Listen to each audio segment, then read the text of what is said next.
মুখি একেবারে মুখি ফাটিয়ে দেবেন। বাহ, খুব চমৎকার তো। একের চাপ।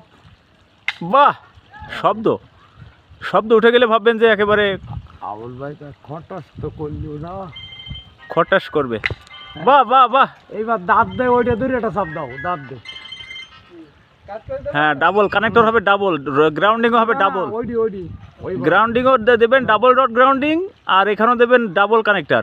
কানেক্টর যত চাপ নিউট্রাল যত শক্ত হবে তত লাইন মজবুত হবে, ভোল্টেজ ভালো পাবে, সিস্টেম লস কম হবে, গ্রাহক বিদ্যুৎ ভালো পাবে, জীবনযাত্রার মান উন্নয়ন হবে। ধন্যবাদ।